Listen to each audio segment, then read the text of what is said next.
মানৱতাৰ নিদৰ্শন দাঙি ধৰিলে ঢোলাৰ সৰ্বধৰ্মীয় ৰাইজে হিন্দু মুছলমানে মিলি ৰাজহুৱা সভাৰ আয়োজন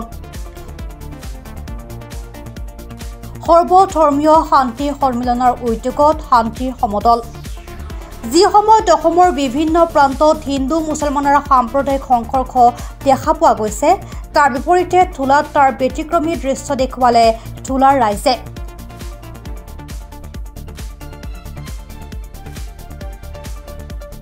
ঢোলাৰ সাতাম পুৰুষীয়া ভাতৃত্ববোধ একতাৰ এনাজৰী মজবুত ৰাখিবলৈ বিভিন্ন ব্যক্তিসকলৰ পৰামৰ্শ লৈ আজি ঢোলাত সৰ্বধৰ্মীয় শান্তি সন্মিলন সমিতি গঠনাৰ্থে ঢোলাৰ সনাতনী মন্দিৰ প্ৰাংগণত ৰাজহুৱা সভা অনুষ্ঠিত কৰা হয়।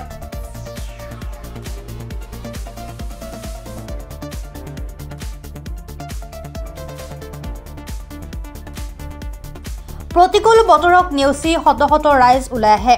ঢোলাৰ সৰ্বধৰ্মীয় শান্তি সন্মিলন সমিতি আৰু ঢোলা প্ৰেছ ক্লাব স্থানীয় দল সংগঠনৰ সহযোগত সাম্প্ৰতিক অসমৰ পৰিস্থিতিৰ প্ৰতি লক্ষ্য ৰাখি বিভিন্ন জাতি ধৰ্ম বৰ্ণ ভাষা নিৰ্বিশেষে বৃহত্তৰ ঢোলা অঞ্চলৰ সাতাম পুৰুষীয়া ভাতৃত্ববোধ ৰক্ষাৰ্থে মৌন শান্তি সমদল উলিওৱা হয়।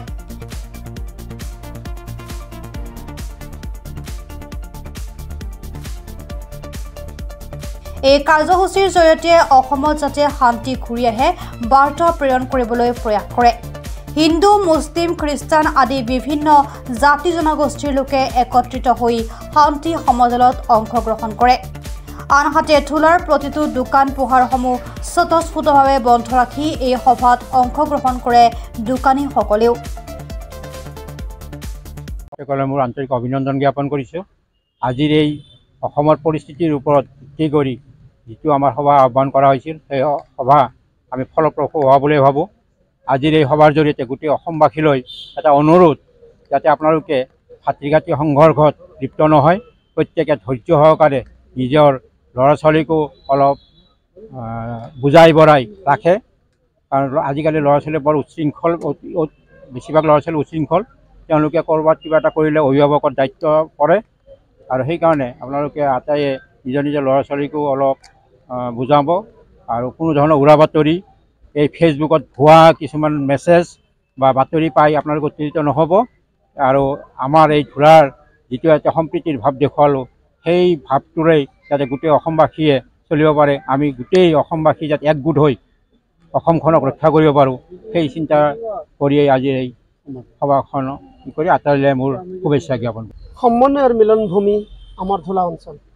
ঢোলাৰ সাতাম পুৰুষীয়া ঐক্য সংহতি আৰু ভাতৃত্ব বন্ধন সুদৃঢ় কৰাৰ স্বাৰ্থত আজি ঢোলা অঞ্চলৰ সমূহ জাতি জনগোষ্ঠী ধৰ্ম বৰ্ণ নাৰী পুৰুষ ভাষা ভাষীৰ লোক একত্ৰিতভাৱে আমি ঢোলাত সৰ্বধৰ্মীয় এক শান্তি সন্মিলন অনুষ্ঠিত কৰিলোঁ।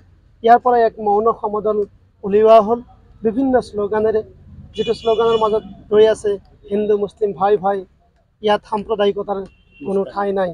এনেকুৱা ধৰণৰ অলেখ অজস্ৰ বাক্যৰে এক সুন্দৰ পৰিৱেশৰ মাজত আমি এই শান্তি সমদল অনুষ্ঠিত কৰিবলৈ সক্ষম হ'লোঁ।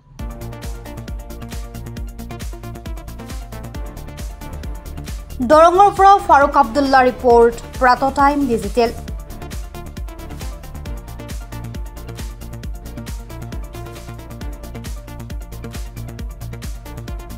অসমৰ সংবাদ জগতখনৰ বাবে এক সুখবৰ। নৰূপ নসাজেৰে প্ৰায় ৩০ বছৰীয়া অভিজ্ঞতাপুষ্ট সাপ্তাহিক কবচ পুনৰ এবাৰ ৰাজ্যৰ মাজলৈ।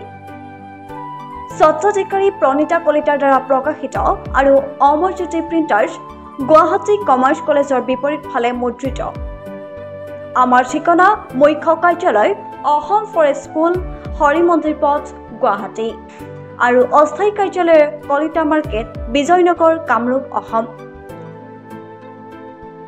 মোবাইল নং 9435114666 আৰু 7024722813।